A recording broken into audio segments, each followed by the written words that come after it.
चालेल. बघा, काल आपण बायो अक्युम्युलेशन इसेन्शियल पॉईंट्स मध्ये बायो अक्युम्युलेशन डिस्कस केलं होतं. तुम्हाला मी काल रिवाइज करायला सांगितलं होतं. व्यवस्थित रीड करून या आणि एकदा रिपीट करा. कोण सांगू शकतं what is mean by bioaccumulation? Please raise your hands. Gauri. Yes, sir. Concentration of some of toxic chemicals increase with each trophic level, and Good this afternoon, sir. chemical is being collected in the fat of animals, as this is not being used by any organism, and the rate of absorption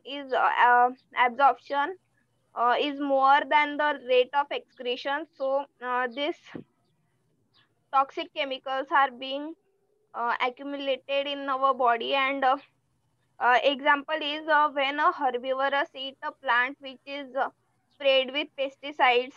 Small amount of these pesticides go inside the uh, herbivorous body, and when a carnivorous animal eat a lot of this herbivorous animals, a large amount of toxic chemicals get accumulated in its body, and this is known as bioaccumulation, and this also takes in aquatic animals, and because of bioaccumulation, some of food is banned in some countries, like oysters in the harbor of New York City is banned because of it has lot of bioaccumulated harmful substances, and in 1940s and 1950s, a pesticide called DDT was used for killing the insects which spread diseases. And this was also uh, used for typhus and malaria, and it was responsible for removing this malaria in some places. But DDT is bioaccumulated in ecosystems.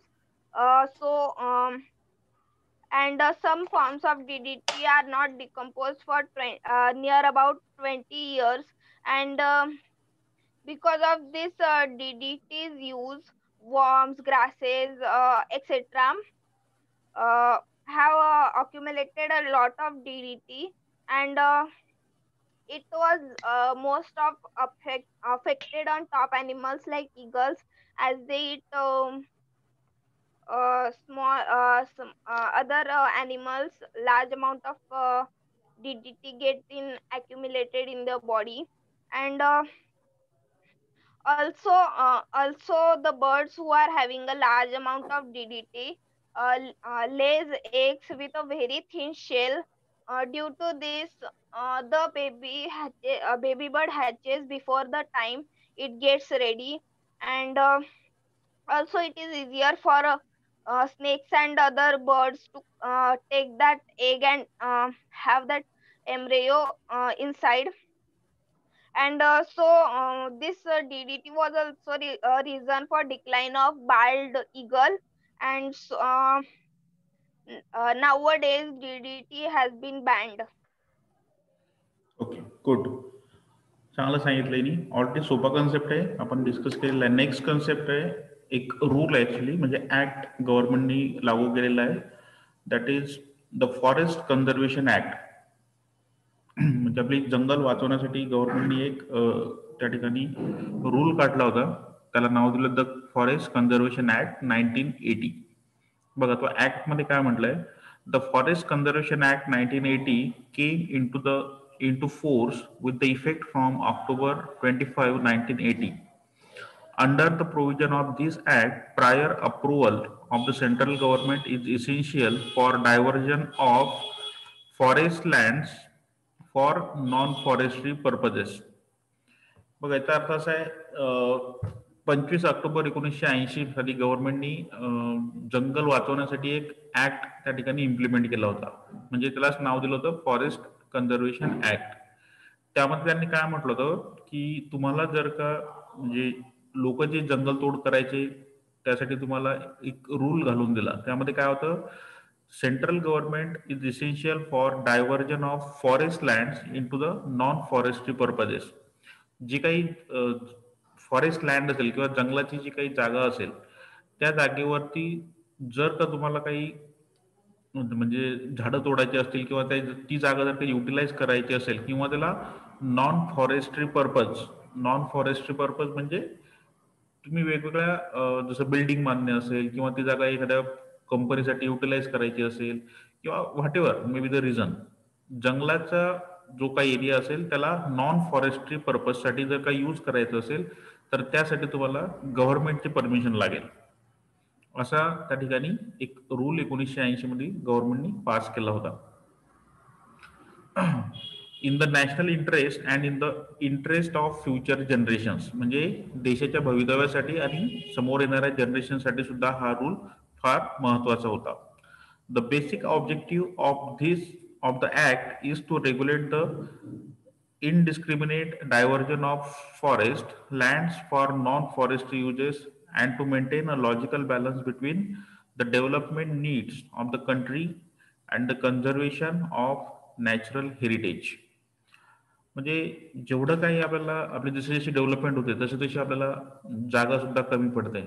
सगळ्यात महत्वाचं reason त्या ठिकाणी population नंतर development in technology sector. तर या सगळ्या गोष्टींमुळं काय होतंय, हळूहळू जंगलांची संख्या कमी होते.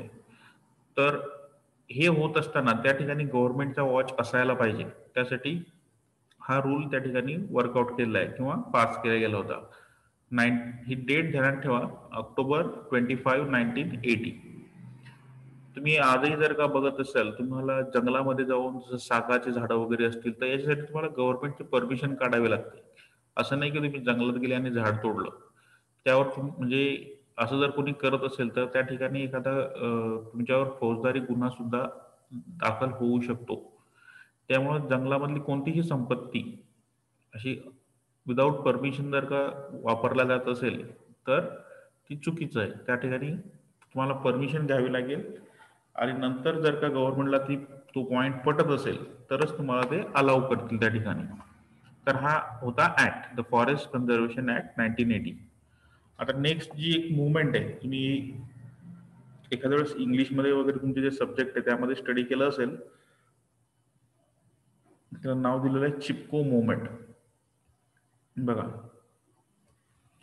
द चिपको मुवमेंट, एक मिनिट,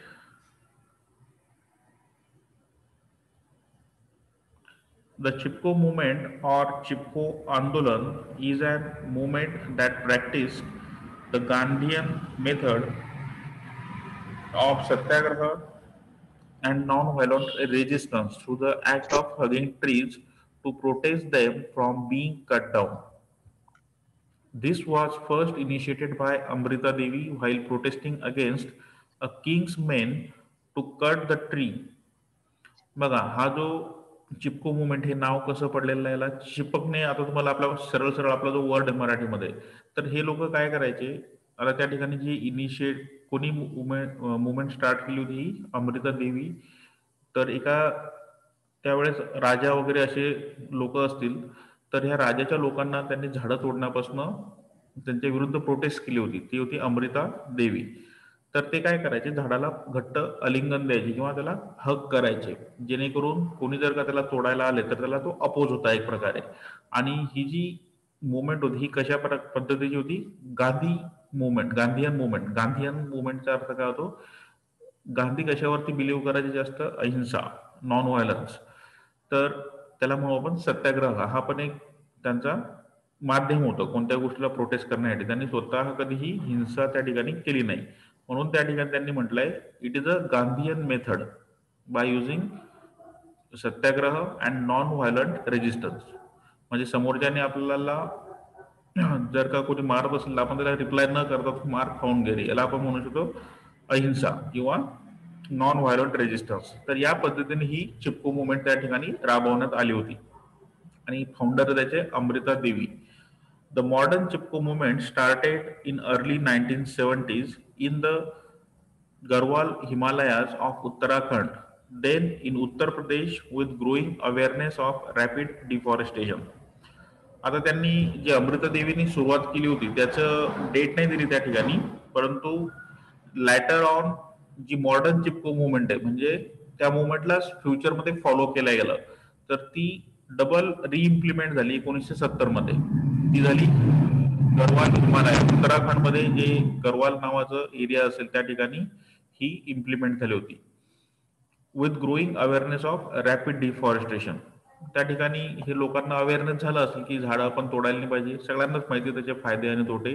त्यामुळं ही मुवमेंट परत 1970s मध्ये त्या ठिकाणी इम्प्लिमेंट केल्या गेली होती Garhwal हिमालयामध्ये.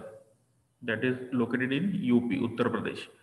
The landmark event in this struggle took place on March 26, 1974, when a group of peasant women in Reni village, Hemwal Ghati in Chamoli district, Uttarakhand, India, acted to prevent the cutting of trees and reclaim their traditional forest rights, which were threatened by the contractors assigned by the state assigned by the state forest department.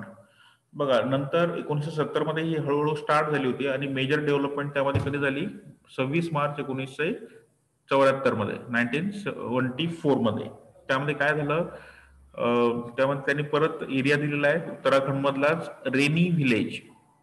Rainy village नावाचं खेडं होतं त्या ठिकाणी. हेमवाल घाटी, Chamoli district हे नाव ध्यानात ठेवा. या ठिकाणी ही जी चिपको मुवमेंट ही 1974 मध्ये परत मोठ्या प्रमाणात परत स्टार्ट झाली. कारण काय होतं की जे काही स्टेट गव्हर्नमेंट होतं त्यांनी, आता गव्हर्नमेंट काय करतं की त्यांच्या अंडर जे कॉन्ट्रॅक्टर असतात त्यांना कॉन्ट्रॅक्ट दिला जातो की तुम्ही सपोज एखादा रोड असेल, एखादी बिल्डिंग असेल, हे तुम्ही बांधा. तर स्टेट गव्हर्नमेंटने त्यांना एखाद्या पर्टिक्युलर त्या एरियातले झाडं तोडण्यासाठी त्यांना परमिशन दिली होती, परंतु ते त्या एरियातल्या लोकांना हे मान्य नव्हतं. रेनी व्हिलेज मधले जे लोक असतील त्यांना हे मान्य नव्हतं. So they have protested against the contractor. आणि तिथं स्पेसिफिकली म्हटलं त्यांनी, it is assigned by the state forest department. जो वन विभाग असतो, तुम्हाला माहिती आता स्टेट डिपार्टमेंट प्रत्येक राज्यामध्ये त्यांचं फॉरेस्ट डिपार्टमेंट असतं. कोणत्याही प्रकारचं जंगलाशी संबंधित काम करायचं असेल तर त्या ठिकाणी तुम्हाला स्टेट फॉरेस्ट डिपार्टमेंटची परमिशन घ्यावी लागते. तर हा जो कॉन्ट्रॅक्ट होता या ठिकाणी एखाद्या कॉन्ट्रॅक्टरला दिला गेला असेल तर या लोकांनी त्याला अपोज केला होता. By 1980s the movement had spread throughout India and led to the formulation of people sensitive forest policies which put a stop to open felling of trees. नंतर काय झालं बघा, हे फक्त एका उत्तराखंडमध्ये चालू झालं होतं 1970 मध्ये, नंतर 1974 मध्ये म्हणजे मोठ्या प्रमाणात वर्कआउट झालं आणि नंतर पूर्ण भारतामध्ये 1980 मध्ये पूर्ण भारतामध्ये याबद्दल अवेअरनेस झाली या चिपको मुवमेंट बद्दल. या चिपको मुवमेंट बद्दल माझ्या मते तुम्हाला, जे तुम्ही इंग्लिश सब्जेक्ट वगैरे स्टडी करता किंवा हिस्ट्रीमध्ये आहे की नाही माहिती नाही, पण माझ्या मते इंग्लिशमध्ये वगैरे असे चॅप्टर होते, मी स्टडी केलेलं आहे. त्यावेळेस ही चिपको मुवमेंट तुम्हाला इंग्लिश या सब्जेक्टमध्ये सुद्धा तुम्ही याच्यावर चॅप्टर वगैरे असतील तुम्हाला. तर 1980s मध्ये पूर्ण भारतभर ही जी चिपको मुवमेंट ही स्प्रेड झाली होती. कशाच्या संदर्भात, की कुठेही झाडं जर तोडल्या जात असतील तर त्यांना प्रोटेक्ट करणं. तर ही होती चिपको मुवमेंट. आणि सगळ्यात महत्वाचा जो एरिया आहे ते नाव ध्यानात ठेवायचं तुम्हाला, गरवाल हिमालयामध्ये उत्तराखंडमध्ये 1970s मध्ये ही रिस्टार्ट झालेली मुवमेंट होती. चालेल, एकदा कोणीतरी सांगा पटकन चिपको मुवमेंटच्या संदर्भात जेवढं तुम्हाला सांगता येईल.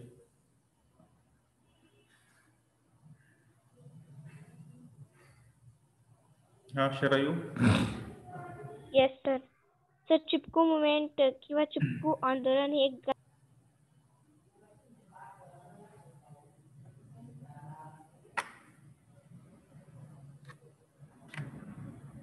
शरायू तुझा आवाज गायब झालाय पूर्ण. हॅलो. हा बोल. हॅलो. हा येतोय बोल. सर, चिपको मुवमेंट किंवा चिपको आंदोलन ही एक गांधीयन मेथड आहे. ती सत्याग्रह आणि याच्याबद्दल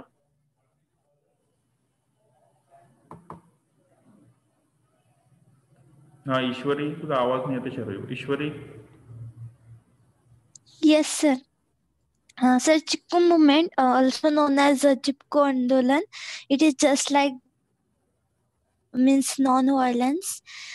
This movement was used to protect the trees from uh, being cutting down. Amrita Devi protect the trees means who were cutting the trees, protect that trees from cutting. This Chipko movement was started from 1970 in uh, Himalaya of Gharwal Himalaya of Uttarakhand. And then this process grows in Uttar Pradesh with the growing awareness of the rapid deforestation. And then this landmark took place on March 26, 1974, when group of some women of the village Helmghati in Chamoli district, Uttarakhand, they acted to prevent these trees from being cutted and followed this method and follow their traditional forest rights, uh, which were uh, which were threatened by the contractors of the means contractors assigned by the forest departments. And on and by 1980s spread all over the India and led to the formulation of people sensitive means forest policies, which put a stop on cutting the trees. And it is an inspiration today. The Chipko movement is an inspiration. What is mean by peasant woman?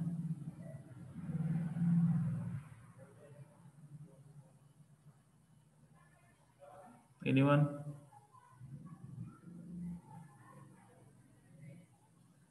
Sir मी आहे. सांगा. Sir peasant woman म्हणजे जे शेतांमध्ये काम करतात. Correct. मी तुम्हाला हा वर्ड पहिला मागे येऊन गेलेला आहे. पिसंट मीन्स शेतकरी, शेतकरी महिला. चालेल. त्यांनी फार्मर म्हणतात त्याला हा वर्ड वापरला 1-2 ठिकाणी या बुकमध्ये. पिसंट हा वर्ड ध्यानात ठेवा. चालेल. बघा नेक्स्ट 10% लॉ.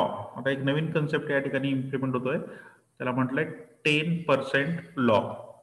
बघा Lindemann 1942 put forth 10% law for the transfer of energy from one tropic level to the next.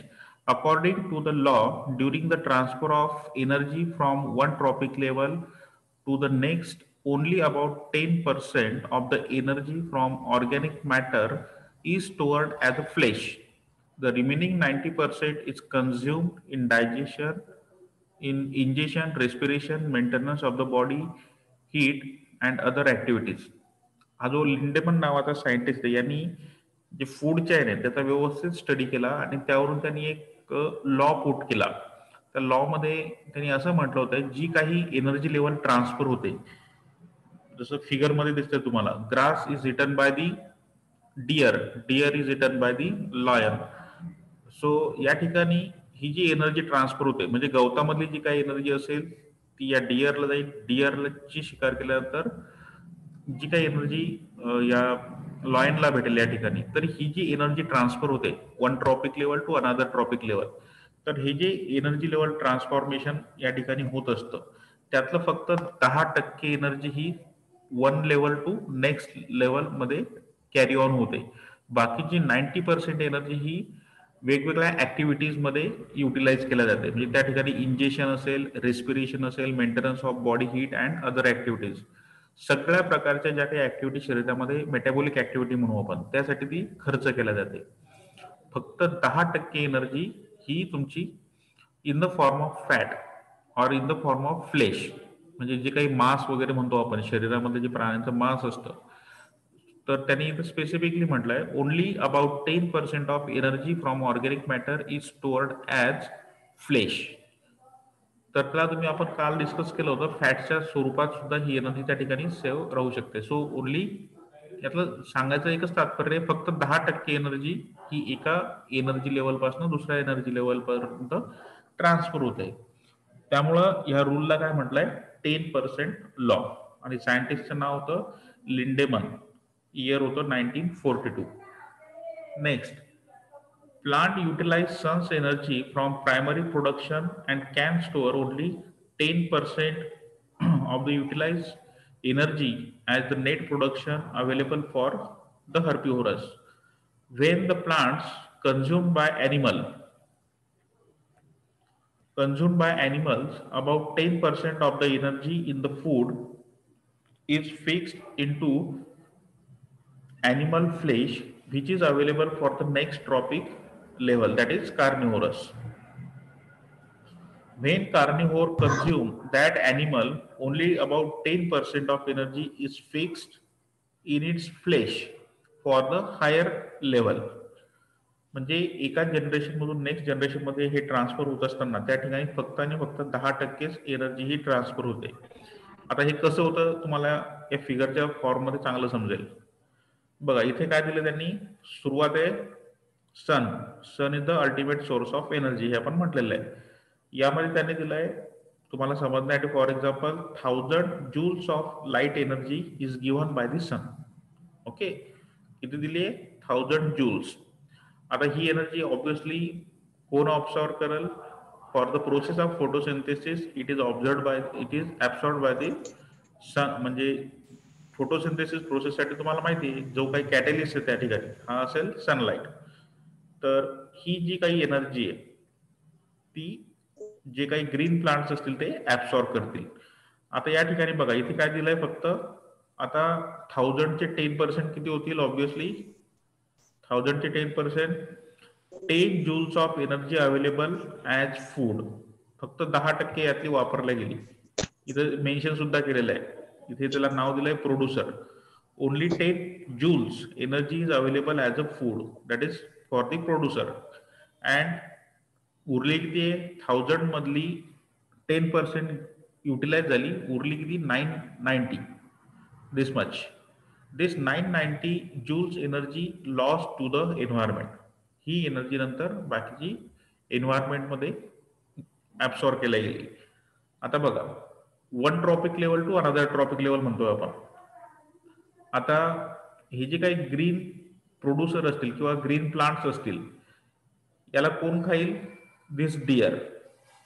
आता ही जी नेक्स्ट ट्रॉपिक लेवल आहे यामध्ये आपण काय म्हटलंय, 10%. तर 10 joules of energy is transfer to the next trophic level असं आपण म्हणू शकतो का, नाही. त्यातली फक्त 10%, 10%चं 10% किती होतील, 10% किती होतील, दॅट इज 1 joule. म्हणजे या 10 पैकी 1 जूल एनर्जी फक्त या डिअरला भेटेल. 1 joule energy available as food to this herbivores or to this deer. आता या ठिकाणी इथं स्पेसिफिक सांगितलंय 9 joules energy loss to the environment. Environment मध्ये म्हणजे याच्या ज्या काही ऍक्टिव्हिटीज असतील, मेटाबॉलिक ऍक्टिव्हिटी असतील, त्यासाठी ती एनर्जी वापरली जाईल किंवा ती खर्च केल्या जाईल. आणि फक्त 10% एनर्जी ही त्याच्या फ्लेश मध्ये स्टोअर केल्या जाईल. आता बघा नेक्स्ट, याच्या शरीरामध्ये 1 joule एनर्जी ही ऍज अ फूड ऍब्सॉर्ब झाली हर्बिव्होरस मध्ये. आता 1 joule is transfer to the lion. Okay, 1 joule चे 10% ते होतील 0.1. Okay, only 0.1 joules energy available as a food. म्हणजे यातली हा जो जेव्हा डिअरची शिकार करेल तर त्यातली त्याला जी काही कामाची एनर्जी असेल ती असेल 0.1 joules energy is available as a food to the carnivorous. किंवा जो कोणता कार्निव्होरस त्या ठिकाणी असेल त्याला ती फक्त आणि फक्त 0.1% एनर्जी त्या ठिकाणी भेटेल. बाकीची असेल 0.9% और we can say 0.9 joules energy loss to the environment. आता या ठिकाणी या फिगरवरून तुम्हाला क्लिअर अंडरस्टँडिंग होईल की प्रत्येक ट्रॉपिक लेवल मध्ये जेव्हा एनर्जी ट्रान्सफर होते तर ती 10% मध्ये ट्रान्सफर होते. बाकीची 90% एनर्जी ही वेगवेगळ्या मेटाबॉलिक ऍक्टिव्हिटीसाठी ही युटिलाइज केल्या जाते. तर याला म्हणायचं आहे 10% law. Please try to explain 10% law. Please raise your hands.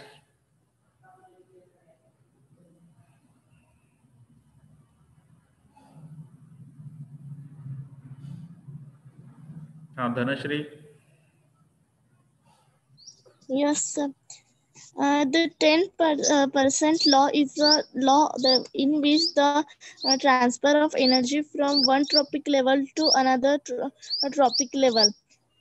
According to this law, during the transfer of organic food energy from one tropic to next tropic level, only 10% of energy is transferred as flesh or fat.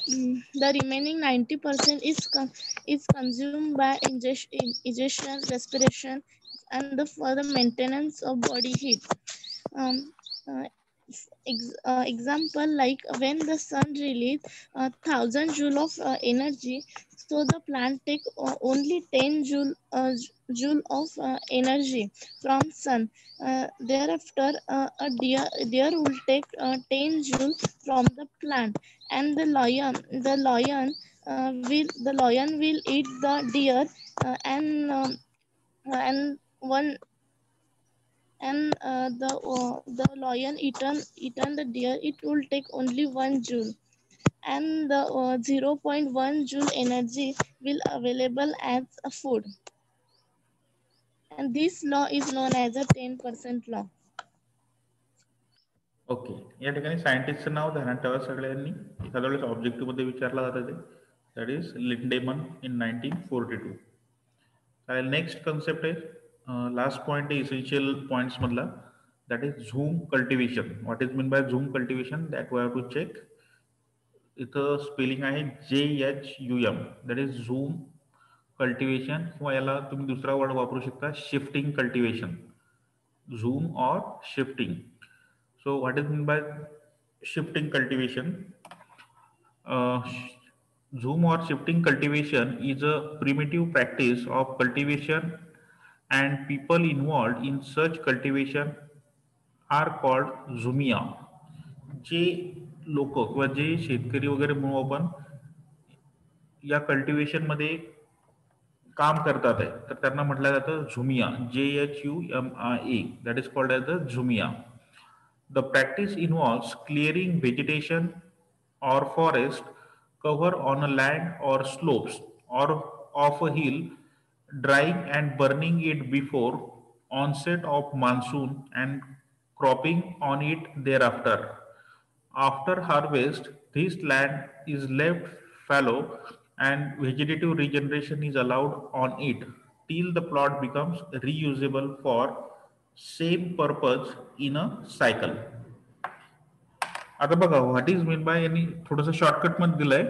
Zoom cultivation किंवा shifting cultivation मध्ये काय केलं जातं, जेव्हा एखादा फॉरेस्टचा area असेल, फॉरेस्टच्या एरियामध्ये हे जे आदिवासी लोक राहतात किंवा त्या आजूबाजूला, त्या जंगलाच्या आजूबाजूला जे लोक राहत असतील, ते काय करतात, एखाद्या टेकडीवरची जी स्लोपिंग एरिया जो असतो, टॉप टू बॉटम, या हा जो एरिया असेल, कोणत्याही एखादा स्लोपी एरिया जर असेल तर त्या ठिकाणी टॉप साइड पासून तर बॉटम पर्यंत तो जो एरिया असेल त्याला ते युटिलाइज करतात. कशासाठी? फॉर कल्टिवेशन, म्हणजे तिथे शेती करत असतात ते. तर ते काय करतात, जसं जसं तुम्ही टॉप साइडला असेल तर त्या ठिकाणी वेगळं पीक घेतात, आणि तुम्ही एखाद्या टेकड्यापासून जसं जसं खाली उतरत जासाल, सुरुवातीला स्लोप जास्त असेल तर त्या ठिकाणी सुरुवातीला काय केलं जाईल, तिथले जंगल तोड करतात, म्हणजे तिथले जे झाडं झुडपं असतील त्याला क्लीन करतात. तिथं त्यांनी स्पेसिफिकली म्हटलंय, the practice involves clearing vegetation or forest cover on land and slopes. म्हणजे त्या टेकड्यावरती किंवा जंगलामध्ये जिथे कुठं झाडं असतील त्याला ते कट करतात आणि त्याला कल्टिवेशनसाठी बनवतात, म्हणजे त्यामध्ये शेती करण्यासाठी त्याला प्रॉपरली कल्टिवेट करतात. तर ही ऍक्टिव्हिटी शक्यतोवर ते कधी करतात, बिफोर मान्सून.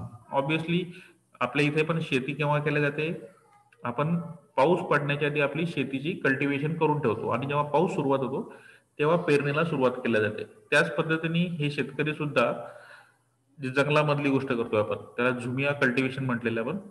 तर हे लोक म्हणजे असं म्हणता येईल मार्च एप्रिल किंवा फेब्रुवारी मार्च मध्ये तिथली जंगलतोड करतात, नंतर त्याला कल्टिवेट करतात मार्च एप्रिल मध्ये आणि नंतर ते झाडं वगैरे तिथले जाळून किंवा त्याला दुसऱ्या ठिकाणी डंप करतात आणि नंतर बिफोर ऑनसेट ऑफ मान्सून म्हणजे पावसाळा जून मध्ये चालू व्हायच्या आधी ते शेतीत किंवा ती जागा प्रॉपर कल्टिवेट करून ठेवतात.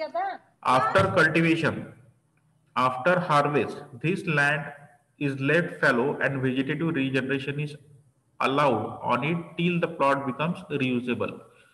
या ठिकाणी असं पाहिजे होतं अजून ऍडिशनल इन्फॉर्मेशन की जेव्हा सपोज 3-4 वर्ष ते काय करतात त्या ठिकाणी शेती करतात, नंतर काय करतात त्या जमिनीची प्रोडक्टिव्हिटी जेव्हा कमी होईल, प्रोडक्टिव्हिटी कमी झाली ऑब्विसली आपल्या नॉर्मल शेतकरी सुद्धा काय करतो पीक हे रोटेट करत राहतो. एकाच प्रकारचं पीक जर तुम्ही घेत राहिले तर त्या जमिनीची क्वालिटी ही डाऊन होते.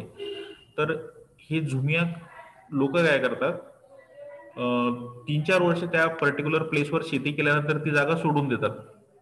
ओके, ती जागा सोडून दिल्यानंतर जंगलामध्ये दुसरा एरिया शोधतात, त्या ठिकाणी जाऊन परत तिथली जंगलतोड करायची, ती जागा पेरणीसाठी किंवा कल्टिवेशनसाठी तयार करून ठेवायची, पाऊस पडला की पेरणी करायची आणि नवीन पीक घ्यायचं आणि परत काय होईल मग ही सायकलिक प्रोसेस आहे.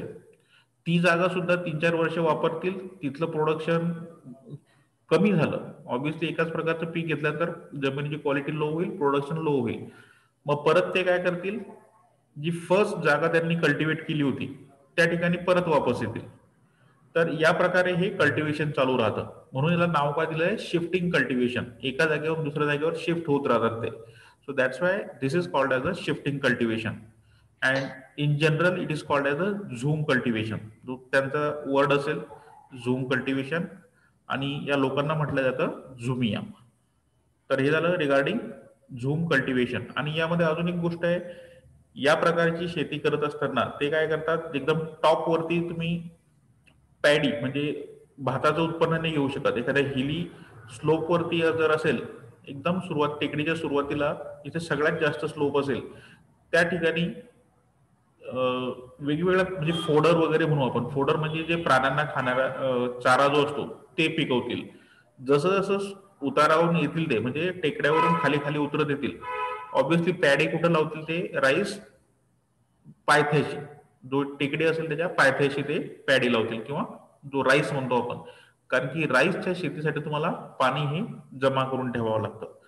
तर या पद्धतीने म्हणजे top at the top of the hill वेगळं तिथं वेगळं पीक घ्यायचं, मिडल मध्ये वेगळं पीक घ्यायचं आणि बॉटम नाही. एक मिनिट, हॅलो, हा, तर याला म्हणायचंय झूम कल्टिवेशन और shifting cultivation. Please elaborate jhum cultivation. सांगा पटकन एक जण कोणी पण. हा, Ujjwal. Yes, sir. Zoom cultivation is a practice of a cultivation. The people who involved in such cultivation, they are called as a Zumia. The practice cultivation, it is done in a forest area. The cultivators cut the tree and to allow the sunlight and reach to the ground, and they burn the vegetation of the land to clear the cultivation. And by after harvesting or cultivation, they leave that land until the plot or that land is become again fertile, and by this and this they do again and again. Okay, Sharayu.